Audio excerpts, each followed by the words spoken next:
ರಾಜೀವ್ ಗಾಂಧಿ ವಿದ್ಯುತ್ ಯೋಜನೆ ಇದೆ ಅಂದ್ರೆ ಅದನ್ನ ದೀನದಯಾಳ್ ಉಪಾಧ್ಯಾಯ ಯೋಜನೆ ಅಂತ ಬದಲಾಯಿಸೋದು. ಇದು ಮಹಾತ್ಮ ಗಾಂಧಿ ಅಂತ ಯೋಜನೆ ಇದ್ದದ್ದನ್ನ ಈಗ ವಿಬಿಜಿ ರಾಮ್ಜಿ ಅಂತ ಹೆಸರನ್ನ ಇದ್ದಂಥದ್ದು. ಇದು ಹೆಸರುಗಳ ಬದಲಾವಣೆ ಅಷ್ಟೇ, ಜೊತೆಗೆ ಅದರಲ್ಲಿರ್ತಕ್ಕಂಥ ಉಪಯೋಗಗಳನ್ನೆಲ್ಲ ಕೂಡ ಕಡಿತಗೊಳಿಸುವಂಥದ್ದು. ಅದಕ್ಕೋಸ್ಕರ ನಮ್ಮ ಕಾಂಗ್ರೆಸ್ ಪಕ್ಷ ನಮ್ಮ ರಾಜ್ಯದಲ್ಲಿ ನಾವು ಅಧಿಕಾರದಲ್ಲಿ ಇದ್ರೂ ಕೂಡ ಸುಮಾರು 140 ಜನ ಶಾಸಕರಿದ್ರೂ ಕೂಡ ಏನಂದ್ರೆ ನಮ್ಮ ಇಚ್ಛಾಶಕ್ತಿ ಈ ರಾಜ್ಯದ ಜನರು, ಬರೀ ಕರ್ನಾಟಕ ರಾಜ್ಯದ ಜನ ಅಷ್ಟೇ ಅಲ್ಲ, ಚಳ್ಳಕೆರೆ ಜನ ಅಷ್ಟೇ ಅಲ್ಲ, ಚಿತ್ರದುರ್ಗ ಜಿಲ್ಲೆ ಜನ ಅಷ್ಟೇ ಅಲ್ಲ, ಇಡೀ ಭಾರತ ದೇಶದಲ್ಲಿರ್ತಕ್ಕಂಥ ಜನರಿಗೆ ನ್ಯಾಯ ಕೊಡಿಸ್ಬೇಕು ಅಂತ ಹೇಳಿ ನಮ್ಮ ಕಾಂಗ್ರೆಸ್ ಪಕ್ಷ, ನಮ್ಮ ಎಐಸಿಸಿಯ ಅಧ್ಯಕ್ಷರು, ನಮ್ಮ ಯುವ ಭರವಸೆಯ ನಾಯಕ ರಾಹುಲ್ ಗಾಂಧಿ ಅವರು, ನಮ್ಮ ಅಧಿನಾಯಕಿ ಸೋನಿಯಾ ಗಾಂಧಿ ಮೇಡಮ್ನವರು, ನಮ್ಮ ರಾಜ್ಯದ ಮುಖ್ಯಮಂತ್ರಿಗಳು, ಉಪಮುಖ್ಯಮಂತ್ರಿಗಳು, ಎಲ್ಲ ಸಚಿವರು, ಶಾಸಕರು ಎಲ್ಲರೂ ಸೇರಿ ಈ ಒಂದು ಅನ್ಯಾಯವನ್ನ ಖಂಡಿಸಿ ನಾವು ಸಾಂಕೇತಿಕವಾಗಿ ಇವತ್ತೇನು ಪ್ರಾರಂಭ ಮಾಡಿದೀವಿ, ಇಡೀ ರಾಜ್ಯದಲ್ಲಿ ಮಾಡಂತ ಕೆಲಸ, ಇಡೀ ಹಳ್ಳಿಗಳಿಗೂ ಹೋಗಂತ ಕೆಲಸ. ಇದು ಏನೋ ಬಿಡು, ಅವ್ರು ಯೋಜನೆ ಮಾಡಿದರೆ ನಾವು ಪ್ರತಿಭಟನೆ ಮಾಡಿದೀವಿ ಅಂತಲ್ಲ, ಇದು ನಿಲ್ಲವರೆಗೂ ಕೂಡ ಈ ಯೋಜನೆ ನಮ್ಮ ಮಹಾತ್ಮ ಗಾಂಧಿ ಹೆಸರು ಮರುಸ್ಥಾಪನೆ ಮಾಡಬೇಕು.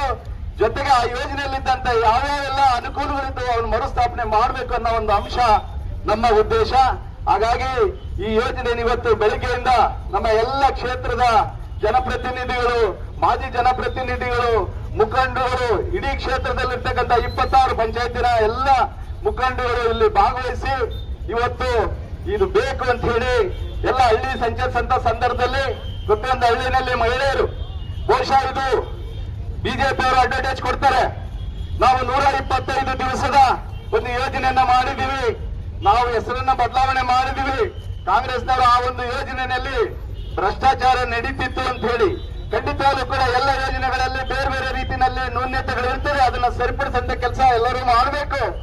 ಜೊತೆಗೆ ಏಕಾಏಕಿ ಇಟ್ಟಂತ ಒಂದು ಕಾನೂನನ್ನ, ಯಾಕಂದ್ರೆ ಇಲ್ಲಿ ನಾವು ಒಕ್ಕೂಟದ ವ್ಯವಸ್ಥೆನಲ್ಲಿ ಇದೀವಿ ನಾವೆಲ್ಲ ರಾಜ್ಯಗಳನ್ನ. ಈಗ ನೋಡಿ, ನಮ್ಮ ದೇಶದಿಂದ, ನಮ್ಮ ರಾಜ್ಯದಿಂದ ಸುಮಾರು 4.5 ಲಕ್ಷ ಕೋಟಿ ಪ್ರತಿ ವರ್ಷ GST ಮುಖಾಂತರ ನಾವು ಕೇಂದ್ರ ಸರ್ಕಾರಕ್ಕೆ ಕೊಡ್ತೀವಿ. ಆದ್ರೆ ನಾವು ಪಡೆಯುವಂಥದ್ದು ಕೇವಲ 56,000 ಕೋಟಿ, 58,000 ಕೋಟಿ. ನಾವು 100 ರೂಪಾಯಿ ಅವ್ರಿಗೆ ಕೊಟ್ರೆ ಕೇವಲ 13 ರೂಪಾಯಿ ನಮ್ಗೆ ವಾಪಸ್ ಕೊಡ್ತಾರೆ. ಜೊತೆಗೆ ಈ ಒಂದು ಯೋಜನೆಯಲ್ಲಿ ನಮಗೆ ಏನು 10% ಮಾತ್ರ ಒಂದು ನಮ್ಮ ರಾಜ್ಯ ಸರ್ಕಾರದ ಒಂದು ಜವಾಬ್ದಾರಿ ಇತ್ತು, 90% ಕೇಂದ್ರದಿತ್ತು. ಅದ ನಂತರ ಇತ್ತೀಚೆಗೆ ಅವರು 75%, 25% ಮಾಡಿದ್ರು. ಈಗ 40% ರಾಜ್ಯ ಸರ್ಕಾರದವ್ರು ಕೊಡಬೇಕು, 60% ಕೇಂದ್ರ ಕೊಡ್ಬೇಕಂತ ಹೇಳಿ ಎಲ್ಲ ಅಧಿಕಾರ ನಮ್ಮ ಗ್ರಾಮ ಪಂಚಾಯತಿಗೆ ಅಧ್ಯಕ್ಷರಿಗೆ, ಸದಸ್ಯರಿಗೆ ಪಕ್ಷಾತೀತವಾಗಿ ಗ್ರಾಮ ಪಂಚಾಯತಿಗಳು ಎಲ್ಲಾನು ಕೂಡ ಕಾಂಗ್ರೆಸ್ ಇರೋದಿಲ್ಲ, ಎಲ್ಲ ಜನತದ ಎಲ್ಲ ಪಕ್ಷದ ಸದಸ್ಯರು ಇರ್ತಾರೆ. ಗ್ರಾಮ ಪಂಚಾಯತಿ ಸದಸ್ಯರು ಯಾರಾದ್ರೂ ಅರ್ಜಿ ಕೊಟ್ರೆ, ಅವ್ರು ಯಾವ್ದನ್ನ ಹೊಲದಲ್ಲಿ ಕೆಲಸ ಇದ್ರೆ, ಅವ್ರ ಮನೆ ಮುಂದೆ ಚರಂಡಿ ಇದ್ರೆ, ಒಳಗಡೆ ರಸ್ತೆಗಳಿದ್ರೆ, ಆ ಅಧಿಕಾರ ಗ್ರಾಮ ಪಂಚಾಯತಿ ಅಧ್ಯಕ್ಷರಿಗೆ, ಸದಸ್ಯರಿಗಿತ್ತು.